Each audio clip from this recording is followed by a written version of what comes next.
গত পরশু রাতে ঘাটালের কুশপাতা এলাকায় ভাড়া বাড়িতে এক গৃহবধূকে গণধর্ষণের ঘটনায় পুলিশের হাতে গ্রেপ্তার হওয়া অভিযুক্ত 3 যুবককে আজ ঘাটাল মহকুমা আদালতে পেশ করা হয়। ধৃত 3 জনকে আদালতে পেশ করা হলে 3 জনেরই 14 দিনের জেল হেফাজতের নির্দেশ দেয় আদালত। জানা গেছে ওই 3 যুবকের নাম আকাশ কর্মকার, জগন্নাথ কর্মকার এবং বাপন বারুই। 3 জনের মধ্যেই বাপনের বাড়ি আসানসোলে, অন্যদিকে আকাশ এবং জগন্নাথের বাড়ি ভিন রাজ্য ঝাড়খণ্ডে। ঘাটালে গৃহবধূকে গণধর্ষণের ঘটনায় এখনও তদন্ত জারি রেখেছে পুলিশ।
ইয়াম্মা কোম্পানি অনুমোদিত আরামবাগ মহকুমার একমাত্র মেইন ডিলার আমনা অটো সাপ্লাই এখন বিশ্বমানের শোরুম নিয়ে হাজির হয়েছে আরামবাগের গড়বাড়িতে।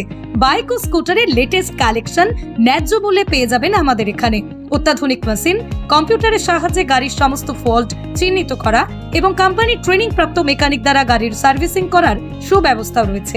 একই ছাদের তলায় রয়েছে ইয়াম্মা কোম্পানির অরিজিনাল স্পেয়ার পার্টস এর বিরাট কালেকশন। এখানেই শেষ নয়, ইয়াম্মা কোম্পানির unbreakable helmet, riding jackets, gloves, T শার্টেরও বিরাট কালেকশন রয়েছে। তাই বাইক মানেই হলো জাপানি ইয়াম্মা, আর ইয়াম্মা মানেই হলো আমনা অটো সাপ্লাই।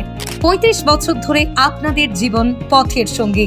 আমাদের ঠিকানা গড়বাড়ি, আরামবাগ, হুগলি। যোগাযোগ নাম্বার 9083247009 অথবা যোগাযোগ করুন 9083247007 এই নাম্বারে।